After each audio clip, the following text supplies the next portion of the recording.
ತತ್ವಕ್ಕೆ ಸಿದ್ಧಾಂತಕ್ಕೆ ಮಾತ್ರ ಬೆಲೆಯನ್ನು ಕೊಟ್ಟಂಥದ್ದು.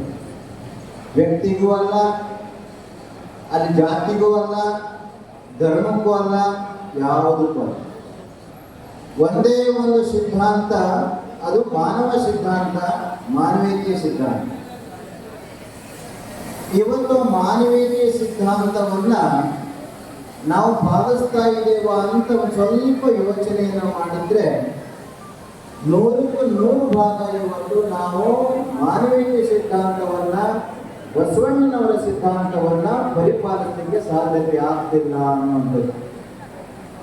ಯಾಕೆ ಅಂತಂದ್ರೆ, ಒಂದು ಇವತ್ತು ಬಹಳ ಹಿಂದಿನಿಂದಲೂ ಕೂಡ ನಡೆದುಕೊಂಡು ಬಂದಂತ ಆಚರಣೆಗಳು, ಇನ್ನೊಂದು ಕಡೆಯಂತೆ ಜಾತಿಯ ಆಧಾರದ ಮೇಲೆ ಬರುವಂತ ಯೋಜನೆಗಳು, ಮತ್ತು ಇವತ್ತು ನಮ್ಮ ಸರ್ಕಾರಗಳು ಜಾತಿ ಗಣತಿಯನ್ನು ತಂದಿರುವಂಥದ್ದು ಬಸವಣ್ಣವರ ಆದರ್ಶಕ್ಕೆ ಇದೊಂದು ಕೊಡಲೇಬೇಕು ಅನ್ನುವಂಥದ್ದನ್ನು ನಾವು ಯೋಚನೆ ಮಾಡಬೇಕಾಗುತ್ತದೆ. ನಾವು ಬಹಳ ದೀರ್ಘವಾಗಿ ಹೋಗ್ಲಿಕ್ಕೆ ಇಷ್ಟಪಡೋದಿಲ್ಲ. ಯಾಕೆ ಅಂತಂದ್ರೆ, ಬಸವಣ್ಣನವರು ಇವನಾರವ ಅಂತ ಹೇಳಿದ್ರು. ಅಂದ್ರೆ ಬಸವಣ್ಣನವರು ಮಾನವ ಅಂತಂದ್ರೆ ಈ ಭೂಮಿ ಮೇಲೆ ನೆಲೆಸಿರುವ ಪ್ರತಿಯೊಂದು ಮಾನವನನ್ನು ಹೊರತಾಗಿ ಜೀವಿ, ಆ ಜೀವಿಯಲ್ಲಿ ಒಂದು ಆತ್ಮ ಅಂತ ಇರೋದ್ರಿಂದ ಅದನ್ನು ನಾವು ನಿಕೃಷ್ಟವಾಗಿ ಕಾಣಬಾರದು ಅನ್ನುವಂಥದ್ದು ಬಸವಣ್ಣವರ ಧರ್ಮ. ಬರೀ ಮಾನವ ಅಂತ ಅಲ್ಲ, ಒಂದು ಜಗತ್ತಿನಲ್ಲಿ ಬದುಕಿದ 84 ಲಕ್ಷ ಜೀವರಾಶಿಗಳಿಗೂ ಕೂಡ ಒಂದು ಆತ್ಮ ಇದೆ. ಆ ಆತ್ಮವನ್ನು ಹೊಂದಿರುವಂತ ಪ್ರತಿಯೊಂದು ಜೀವಕ್ಕೂ ಕೂಡ ನೋವಾಗಬಾರದು, ಅದನ್ನು ವ್ಯತ್ಯಾಸವಾಗಿ ಭೇದ ಭಾವದಲ್ಲಿ ಕಾಣಬಾರದು ಅನ್ನುವಂಥ ಧರ್ಮ ಯಾವುದಾದ್ರೂ ಇದ್ರೆ ಅದು ಬಸವ ಧರ್ಮ, ಬಸವಣ್ಣನವರ ಧರ್ಮ ಅಂತೇಳಿ. ಅಂಥ ಧರ್ಮವನ್ನ ಇವತ್ತು ನಾವು ಯಾವ ರೀತಿ ಪಾಲಿಸ್ತಾ ಇದ್ದೀವಿ ಅಂತ ಸುಮ್ಮನೆ ಯೋಚನೆ ಮಾಡಿ. ಇವತ್ತು ಸರ್ಕಾರಗಳು ಜಾತಿಯ ಜಯಂತಿಯನ್ನು ಆಚರಣೆ ಮಾಡಲಿಕ್ಕೆ ಶುರು ಮಾಡಿವೆ. ಇವತ್ತು ಎಲ್ಲ ಶರಣರ ಜಯಂತಿಗಳು ಬಂದವು. ಇದರಿಂದ ನಾವು ಶರಣರ ಸಂದೇಶವನ್ನು ಕೊಟ್ಟಂಗಾಯಿತು ಅಥವಾ ಶರಣರ ಸಂದೇಶವನ್ನು ಒಡೆದಂಗಾಯಿತು ಅಂತ ಹೇಳಿ ಒಂದು ಸಲ ನಾವು ಯೋಚನೆಯನ್ನು ಮಾಡಬೇಕಾಗಿದೆ. ಇವತ್ತು ನಮ್ಮ ಸರ್ಕಾರಗಳು ಹೇಳ್ತಾ ಇದ್ದಾವೆ, ಎಲ್ಲ ವರ್ಗದವರನ್ನ ಮೇಲೆತ್ತುವಂತ ಕೆಲಸಕ್ಕೆ ನಾವು ಜಾತಿ ಗಣತಿ ಮಾಡ್ತಾ ಇದ್ದೀವಿ ಅಂತ ಹೇಳಿ ಇವತ್ತು ಅವರು ತಮ್ಮ ಸಮುದಾಯಶಿ ಉತ್ತರವನ್ನು ಕೊಡ್ತಾರೆ. ನಾವು ಹೇಳ್ತಾ ಇದ್ದೀವಿ, ಇವತ್ತು ಎಲ್ಲರೂ ಕೂಡ ನಮ್ಮ ಅಭಿಮಾನದಿಂದ ನಮ್ಮ ಜಾತಿಗಳನ್ನು ನಾವು ಗೌರವಿಸೋದಾದ್ರೆ, ಎಲ್ಲರೂ ನಮ್ಮ ಪ್ರತ್ಯೇಕವಾದಂಥ ಸಮಾವೇಶಗಳನ್ನ, ಪ್ರತ್ಯೇಕವಾದಂಥ ಸಭೆ ಸಮಾರಂಭಗಳನ್ನು ನಾವು ಮಾಡೋದಾದ್ರೆ, ಎಲ್ಲರೂ ನಾವು ಒಂದೊಂದೇ ಫೋಟೋಗಳನ್ನು ಇಟ್ಟುಕೊಂಡು ಪೂಜೆ ಮಾಡೋದಾದ್ರೆ, ಇಲ್ಲಿ ಎಲ್ಲ ವರ್ಗದವ್ರನ್ನ ಕೂಡಿಸೋದು ಎಲ್ಲಿಂದ ಬಂತು, ಎಲ್ಲ ವರ್ಗದವ್ರನ್ನ ಮೇಲೆತ್ತೋದು ಹೇಗೆ ಬಂತು ಅಂತ ನಾವು ಯೋಚನೆ ಮಾಡಬೇಕಾಗಿದೆ. ಇವತ್ತು ನಮ್ಮ ದೇಶದಲ್ಲಿ ಬಡವ ಮತ್ತು ಶ್ರೀಮಂತ, ಗಂಡು ಮತ್ತು ಹೆಣ್ಣು ಅನ್ನುವಂಥದ್ದು 2 ವರ್ಗಗಳನ್ನು ನಾವು ಮಾಡಬಹುದು. ಆ 2 ವರ್ಗಗಳನ್ನು ಬಿಟ್ಟು ಇನ್ನು ನಾವು ಜಾತಿಯ ಆಧಾರದ ಮೇಲೆ ಇವತ್ತು ದೇಶದ ಒಳಗಡೆ ಸುಮಾರು 140-150 ಜಾತಿಗಳಿದೆ ಅಂತ ಹೇಳ್ತಾರೆ.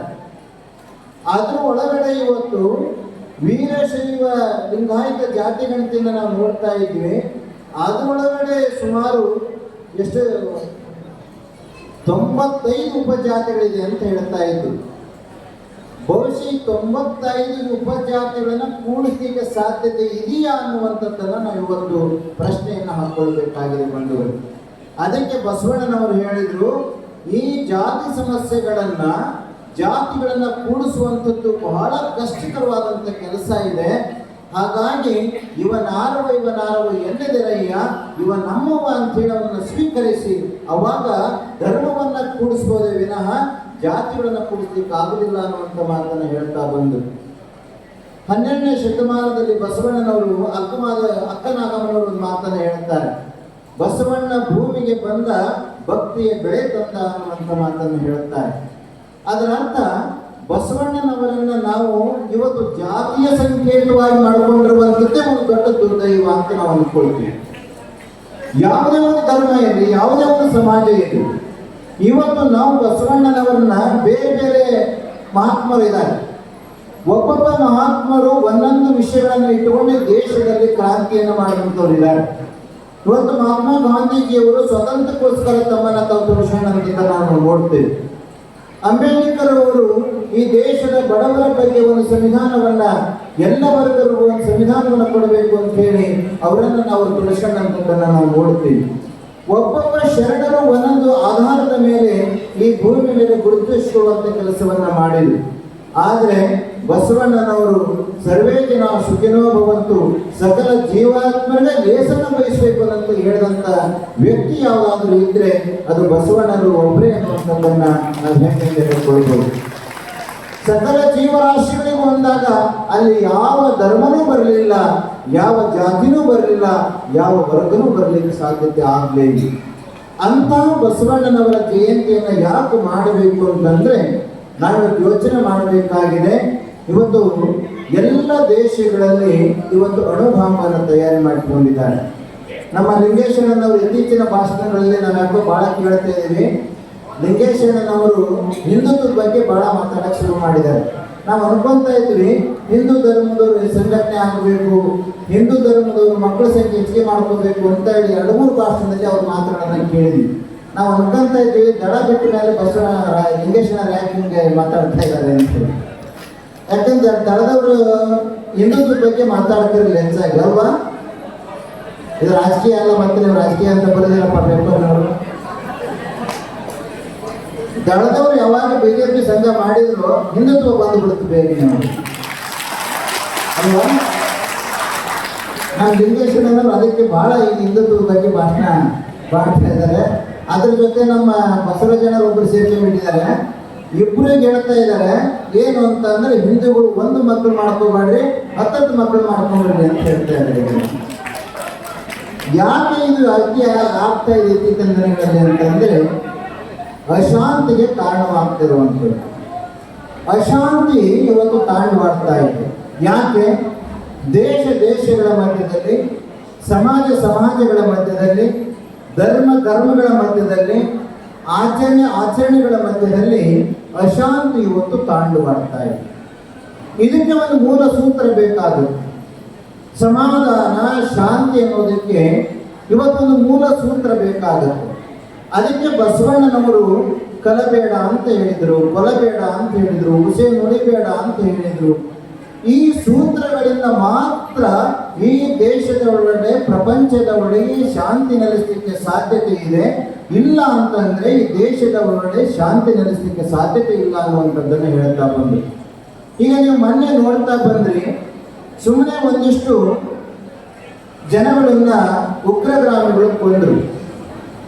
ಆ ಉಗ್ರಗಾಮಿಗಳು ಕೊಲ್ಲಬೇಕಾದಂಥ ಸಂದರ್ಭದಲ್ಲಿ ಮಾಧ್ಯಮಗಳಲ್ಲಿ ಒಂದು ಸುದ್ದಿ ಬಂತು, ಹಿಂದೂಗಳನ್ನ ಹುಡುಕಿ ಕೊಂದ್ರು ಅನ್ನುವಂಥ ಒಂದು ಸುದ್ದಿ ಬಂತು. ಆ ಸುದ್ದಿ ಬಂದ ಮೇಲೆ ನಮ್ಮ ದೇಶದಲ್ಲಿ ಇರುವಂಥದ್ದು ಎಲ್ಲದೂ ಕೂಡ ಇವತ್ತು ರಾಜಕಾರಣಗಳು ಶುರುವಾಗ್ತವೆ. ಒಬ್ರು ಸತ್ರು ರಾಜಕಾರಣ ಶುರುವಾಗುತ್ತೆ, ಒಬ್ರು ಯಾರು ಹುಟ್ಟಿದ್ರು ರಾಜಕಾರಣ ಶುರುವಾಗುತ್ತೆ. ಇವತ್ತು ನಮಗೆ ಯಾರಾದ್ರು ನೀರಲ್ಲಿ ಮುಳುಗಿದ್ರು, ಯಾರಾದ್ರೂ ಜಗಳ ಆಡಿದ್ರೆ ಇವೆಲ್ಲದಕ್ಕೂ ಕೂಡ ಧರ್ಮದ ಲೇಪಗಳನ್ನು ಹಂಚುವಂತ ಕೆಲಸ ಆಗುತ್ತೆ. ಈ ತರ ನಾವು ಅಶಾಂತಿ ವಾತಾವರಣ ಸೃಷ್ಟಿ ಮಾಡ್ತಾ ಹೋದ್ರೆ ಎಲ್ಲಿ ಶಾಂತಿಗಳನ್ನು ನೆಲೆಸಲಿಕ್ಕೆ ಸಾಧ್ಯತೆ ಇದೆ ಅನ್ನುವಂಥದ್ದನ್ನ ಇವತ್ತು ನಾವು ಮನಗಾಣಬೇಕಾಗುತ್ತೆ.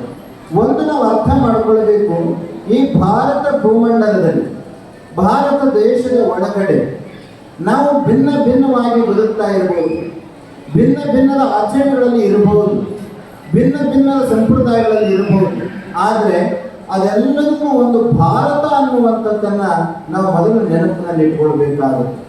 ಆಕಸ್ಮಿಕವಾಗಿ ಬೇರೆ ದೇಶದವರು ಅಥವಾ ಯಾರಾದರೂ ಬಂದು ಒಂದು ಅಣು ಬಾಂಬನ್ನು ಅಥವಾ ತೈಲ ಬಾಂಬವನ್ನು ಯಾರಾದರೂ ಮೇಲಿಂದ ಉಳಿದಿರಿಸಿದ್ರೆ ಅದು ಭಾರತ ಅಂತ ಬಾಂಬನ್ನು ಹಾಕ್ತಾರೆ ವಿರುದ್ಧ ಲಿಂಗಾಯತರು, ವೀರಶೈವರು, ಇನ್ನೊಬ್ರು ಅಂತ ಹೇಳಿ ಯಾವ ಬಾಂಬನ್ನು ಹಾಕ್ಲಿಕ್ಕೆ ಸಾಧ್ಯತೆ ಆಗುವುದಿಲ್ಲ. ಬಾಂಬಿಗೂ ಕೂಡ ಗೊತ್ತಿಲ್ಲ ಇವರು ಲಿಂಗಾಯತರು, ಇವರು ವೀರಶೈವರು, ಇವರು ಇನ್ನೊಬ್ರು ಅಂತ ಹೇಳಿ ಗೊತ್ತಾಗಲಿಕ್ಕೆ ಸಾಧ್ಯತೆ ಇಲ್ಲ. ಆ ಬಾಂಬು ಅನ್ನುವಂಥದ್ದು ಅದು ಕ್ರೂರತ್ವದ ಒಂದು ಸಂಕೇತ ಆಗಿದೆ. ಇವತ್ತು ನಾವು ಯೋಚನೆ ಮಾಡಬೇಕಾಗಿದೆ. ಇವತ್ತು ಆ ತರದ ನೆಲಗಟ್ಟಿನಲ್ಲಿ ಇವತ್ತು ದೇಶಗಳ ಮಧ್ಯೆ ಜಗಳಗಳು ಶುರುವಾಗ್ತಾ ಇದೆ. ಬಂಧುಗಳು, ನಮಗೆ ಮೂಲ ತತ್ವ, ಮೂಲ ಸಿದ್ಧಾಂತ, ಇವತ್ತು ನಾವು ಯಾವ ನೆಲದ ಮೇಲೆ ಬದುಕಿದ್ದೇವೆ, ಯಾವ ಆಧಾರದ ಮೇಲೆ ಬದುಕಿದ್ದೇವೆ, ಇವತ್ತು ನೀರಿರ್ಬೋದು, ಪರಿಸರ ಇರ್ಬೋದು, ಅನ್ನ ಇರ್ಬೋದು, ಎಲ್ಲವೂ ಇರ್ಬೋದು. ನಮ್ಮ ಮನೆ ಚಿಕ್ಕವರು ಬಸವ ಜಯಂತಿ ಹೇಳ್ತಾ ಇದ್ವಿ, ವೇದಿಕೆ ಮೇಲೆ ಎಲ್ಲರೂ ಕೂತ್ಕೊಂಡಿದ್ದಾರೆ. ವೇದಿಕೆಯನ್ನು ಎಲ್ಲರೂ ಹಂಚ್ಕೊಂಡಿದ್ದೀವಿ, ಎಲ್ಲರೂ ಹಂಚ್ಕೊಂಡಿದ್ದೇವೆ ತಾನೆ. ಈಗ ಯಾವುದಾದ್ರೂ ಒಂದು ಫಂಕ್ಷನ್ ಹೋಗ್ತೀವಿ, ಯಾವುದಾದ್ರೂ ಎಲ್ಲ ವೇದಿಕೆ ಮೇಲೆ ಎಲ್ಲ ವರ್ಗದವರು ಕೂತ್ಕೊಂಡಿರ್ತಾರೆ. ವೇದಿಕೆಯನ್ನು ಹಂಚ್ಕೊಂಡಿದ್ದೇವೆ. ಈಗಾಗಲೇ ಕೆಲವು ಸಂಬಂಧಗಳನ್ನು ಮಾಡ್ತಾ ಇದ್ದೇವೆ, ಸಂಬಂಧಗಳನ್ನು ಒಪ್ಪಿಕೊಂಡಿದ್ದೇವೆ, ಇನ್ನೆಲ್ಲವನ್ನೂ ಒಪ್ಪಿಕೊಳ್ಳುತ್ತಾ ಇದ್ದೇವೆ. ಆದರೆ ಇಲೆಕ್ಷನ್ ಬಂದಾಗ ಎಲ್ಲರಿಗೂ ಕೈ ಹಿಡಿತಾರೆ, ಎಲ್ಲರೂ ಕಾಲು ಬೀಳ್ತಾರೆ. ಆದರೆ ಮನಸ್ಸಿನಲ್ಲಿ ಮಾತ್ರ ಜಾತಿ ಹೋಗಿಲ್ಲ ಅನ್ನೋದಾದ್ರೆ ಇದು ಅಜ್ಞಾನ ಅನ್ನೋ ಶುರುವಾಗುತ್ತೆ. ಅದರ ಅರ್ಥ ಬಹಿರಂಗವಾಗಿ ಒಪ್ಪಿಕೊಂಡಿದ್ದೇವೆ, ಬಹಿರಂಗವಾಗಿ ನಾವೆಲ್ಲರೂ ಒಂದೇ ಎಂದು ಒಪ್ಪಿಕೊಳ್ತೇವೆ. ಅಂತರಂಗದಲ್ಲಿ ಉಪಜಾತಿಗಳನ್ನು ನಾವು ಎತ್ತಿ ಎಣಿಸ್ತೇವೆ ಅನ್ನೋದಾದ್ರೆ, ಅಂತರಂಗದಲ್ಲಿ ನಾವು ಉಪಜಾತಿಗಳ ಹೆಸರನ್ನು ಬರೆಸ್ತೇವೆ ಅನ್ನೋದಾದ್ರೆ, ಅಂತರಂಗದಲ್ಲಿ ನಾವು ಉಪಜಾತಿಗಳನ್ನ ಪ್ರಬಲವಾಗಿ ನಾವು ಬಿಂಬಿಸ್ತೇವೆ ಅನ್ನೋದಾದ್ರೆ, ಇದು ಬಸವಣ್ಣವರಿಗೆ ಅಪಪ್ರಚಾರ ಮಾಡಿದಂಗಾಗುತ್ತೆ ವಿನಃ ಬಸವಣ್ಣವರ ತತ್ವವನ್ನು ಒಪ್ಪಿಕೊಂಡಂಗೆ ಆಗೋದಿಲ್ಲ ಅನ್ನುವಂಥ ಸಿದ್ಧಾಂತವನ್ನ ನಾವು ಒಪ್ಪಿಕೊಳ್ಬೇಕಾಗತ್ತು. ಇವತ್ತು ಆ ಕಾರಣಕ್ಕೋಸ್ಕರವಾಗಿ ನಾವು ಸಂಪೂರ್ಣವಾಗಿ ನಾವು ಇವತ್ತು ಬೇರೆ ಬೇರೆ ವರ್ಗದವರು ಜಾತಿ ಗಣತಿಯನ್ನು ಒಪ್ಪಿದ್ರು ಕೂಡ, ಆದರೆ ಈ ದೇಶಕ್ಕೆ ಜಾತಿ ಗಣತಿ ಎನ್ನುವಂಥದ್ದು ಮಾರಕ ಆಗುತ್ತೆ ವಿನಃ ಜಾತಿಗಳ ಮಧ್ಯದಲ್ಲಿ ಸಂಘರ್ಷಗಳು ಹೆಚ್ಚಿಗೆ ಆಗ್ತವೆ ವಿನಃ ಅಧಿಕಾರದ ಆಸೆಗಳು ಹೆಚ್ಚಿಗೆ ಆಗ್ತವೆ ವಿನಃ ಆದರೆ ದೇಶದಲ್ಲಿ ಕೂಡಿಸುವಂತ ವ್ಯವಸ್ಥೆಗಳು ಆಗಲಿಕ್ಕೆ ಸಾಧ್ಯತೆ ಆಗೋದಿಲ್ಲ ಅನ್ನುವಂಥದ್ದನ್ನ ನಾನು ಹೇಳ್ತಾನೆ. ಬಹುಶಃ ಇವತ್ತು ಬಸವಣ್ಣವರ ಆದರ್ಶದ ಏನು ತತ್ವಗಳಿದೆ, ಆ ಸಿದ್ಧಾಂತಗಳಿದೆ, ಅದು ಮಾತ್ರ ಈ ದೇಶಕ್ಕೆ ಶಾಂತಿಯಿಂದ ತಂದುಕೊಡಬಲ್ಲಂತ ಒಂದು ವಿಶೇಷವಾದಂಥ ತತ್ವ ಸಿದ್ಧಾಂತ ಯಾವುದಾದ್ರು ಇದ್ರೆ ಅದು ಬಸವಣ್ಣವರ ತತ್ವ ಸಿದ್ಧಾಂತ, ಅದು ಬಸವಣ್ಣವರ ಧರ್ಮ ಅನ್ನುವಂಥದ್ದನ್ನ ನಾವು ಮುಕ್ತ ಕಂಠದಿಂದ ಹೇಳಬೇಕಾಗುತ್ತೆ. ಯಾಕೆಂತಂದ್ರೆ ಇವತ್ತು ಎಲ್ಲರೂ ಕೂಡ ಒಂದು ಪರಂಪರೆಯನ್ನು ಇಟ್ಟುಕೊಂಡು ಓಡಾಡಿದ್ರೆ, ಆದರೆ ಬಸವಣ್ಣನವರು ಮಾನವ ಧರ್ಮದ ಪರಂಪರೆಯನ್ನು ಇಟ್ಟುಕೊಂಡು ಹೋರಾಟಕ್ಕೆ ಬಂದಂಥವರು. ಇವತ್ತು ನಮ್ಮ ದುರ್ದೈವ ಏನು ಗೊತ್ತಿಲ್ಲ, ಬಸವಣ್ಣವರು ಬ್ರಾಹ್ಮಣ ಕುಲದಲ್ಲಿ ಹುಟ್ಟಿದ್ರು ಕೂಡ ಅದನ್ನ ಇವತ್ತು ಬ್ರಾಹ್ಮಣ ಆ ಜನಾಂಗದಿಂದ ಬಸವಣ್ಣರ ಆಚೆಗೆ ಬಂದರೂ ಕೂಡ, ಆದರೆ ಬಸವಣ್ಣನವರ ವೀರಶೈವಲಿಂಗಾಯತ ಒಪ್ಪಿಕೊಂಡ್ರು. ಆದರೆ ಬಹುಶಃ ಕೃಷ್ಣನ ನಾವು ಕೃಷ್ಣನ ದೇವರು ಅಂತ ಭಾವಿಸ್ಕೊಳ್ತೇವೆ. ಆದರೆ ಕೃಷ್ಣನ ಮೂಲ ಜನ್ಮ ಯಾವುದೋ ಒಂದು ವರ್ಗ ಇದ್ರೂ ಕೂಡ ಅದನ್ನ ಕೃಷ್ಣನ ಪೂಜೆ ಮಾಡುವವರೇ ಅದು ಬೇರೆ ವರ್ಗದವರಾಗುತ್ತೆ. ಇವತ್ತು ರಾಮನನ್ನ ನಾವು ಒಂದು ರೀತಿಯಲ್ಲಿ ದೇವರು ಅಂತ ಭಾವಿಸ್ಕೊಳ್ತೇವೆ. ರಾಮ ಹುಟ್ಟಿದ್ದು ಬೇರೆ ಆದರೂ ಕೂಡ ಅವರ ಪೂಜೆ ಮಾಡ್ತಾ ಇರುವಂಥದ್ದೇ ಬೇರೆ ಆಗುತ್ತೆ.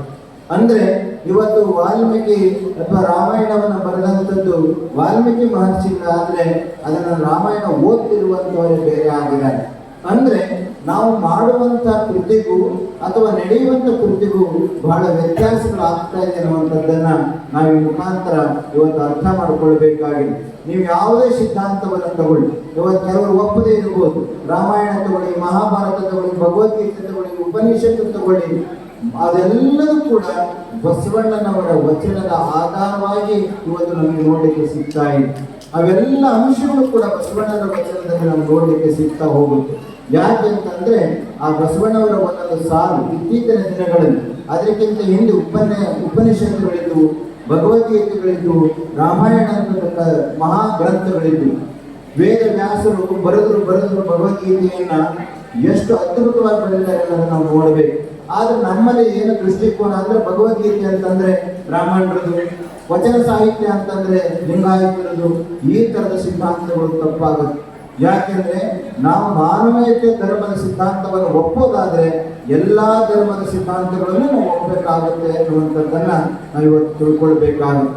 ನಮ್ಮಲ್ಲಿ ಬೇರೆ ಭಾವಗಳನ್ನು ಬಿಟ್ಟಾಗ ಮಾತ್ರ ಇದಕ್ಕೆ ಬರಲಿಕ್ಕೆ ಸಾಧ್ಯತೆ ಆಗುತ್ತೆ ಅನ್ನುವಂಥ ಮಾತನ್ನು ಕೂಡ ಹೇಳ್ತಾ, ಬಂಧುಗಳೇ, ನಾವು ಇವತ್ತೆಲ್ಲರೂ ಕೂಡ ತಿಳಿದುಕೊಳ್ಬೇಕು.